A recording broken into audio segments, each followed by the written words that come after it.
I'd like to end up now with a question. We've got two people asking about lesbian and gay representation. What I would like to say is if anybody here has got a question that hasn't been answered, I mean, those people who need to go can go, but Aziz has very kindly said he'll stay on for a few minutes. I'm happy to stay for two if there are any more questions. Yes. So we've got we've got one from Joanne. Joanne, are you here from the Lesbian and Gay Foundation? Oh, okay, I'll roll that into one with Peter from the Co-op. Hi. Hi, right.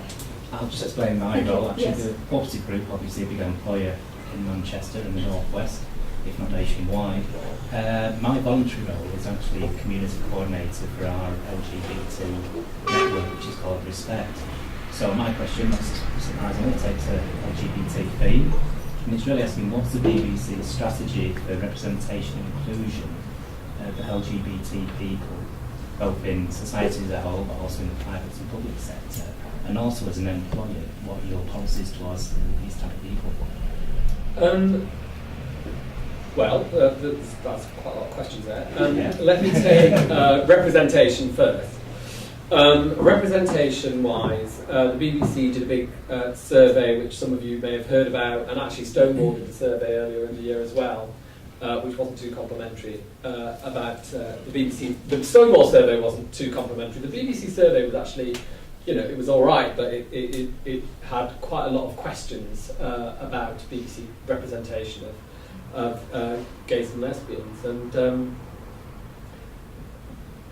what happens when the BBC does a piece of consultation? I mean, it's great that they did the consultation, actually. So, they asked 2,000 people what they thought about it. When we do a survey like that, that then goes to the trust, who say, okay, this is what the public is saying about your output. What are you going to do about it? And the trust then has to say, okay, these are some actions we need to take on the basis of this audience research that we've done. And I mean, to boil it down to one big action, and actually this applies to people with disabilities as well, is that there needs to be far more people whose sexuality or disability is incidental to the storyline and not the storyline. And for an organisation that actually, I mean, employment-wise, I'd say the BBC. I've worked in various different organisations. I haven't worked in an organisation. I've never worked in an organisation with this many gay and lesbian people in it. It is a very comfortable environment to be gay or lesbian. And actually, most people at work are out, and it's comfortable for them to be out. I wouldn't say we've got no problems, because I think, we have normal people in the BBC, and normal people can be, homophobic actually. And but I think, when I saw that survey, I was a bit surprised by it. I thought it was a bit harsh actually when Stonewall said they could only find 44 seconds of BBC One output that wasn't stereotypical. I just thought, that's not I watched BBC television, and how could they say that storyline on EastEnders had only 44 seconds that wasn't stereotypical? I didn't understand that, because I thought it was really brave of the BBC to have a Muslim gay storyline in EastEnders, and I thought, God, what's going to be really interesting to see some of the audience response to this storyline. In actual fact, they didn't get the backlash that they were worried about from Muslim communities, actually. And it was a really kind of, it was a very difficult storyline, and it was.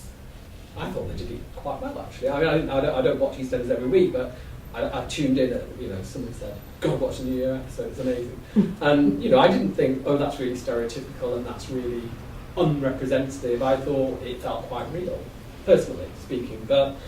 But I think the big learning from the BBC and the big thing that they have to do, and that I think the trust is going to say, is that there are. Can you just have people who are there because of other storylines, not their sexuality or disability? Because that is just really irritating to actually, and not just to the gay and lesbian and transgender audience, but just to all audiences actually find it a bit, much. Yeah, it's not a tick box exercise, is it? Where you just say, well, we've got to have a gay character, so we'll tick that right. We've got one in, so we don't need to concentrate on that anymore. Like you say, skimming around the person as well. Some of the full potential of the character. And in terms of, I mean, it's interesting what you say about, I mean, you know, we have targets for disability, diversity, and that applies to general staff targets and then senior management targets as well. We don't have any targets for sexuality in terms of employment. And I'd be really, I mean, that's quite interesting actually, because I wonder how many people would tell you what their sexuality is in a survey of that kind. And that, I wonder how difficult it would be to measure that.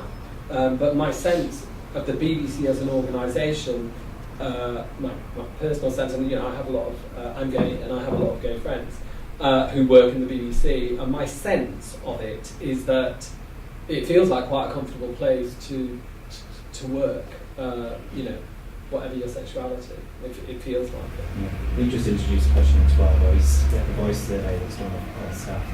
And for the first time we've got a question about sexuality in there that's completely, you know, optional for people. But for the same reasons you probably need to get an idea of what percentage of staff fall into the LGBT group, and they're happy to do. You have to ask people every 5 years though, because people get to that. I mean, you know, we're employing people at the age of 18. I mean, you know, if I'd have filled out a form when I was 21 when I joined the BBC, I wouldn't have said I was gay, you know. So at what stage would they have captured me? You know.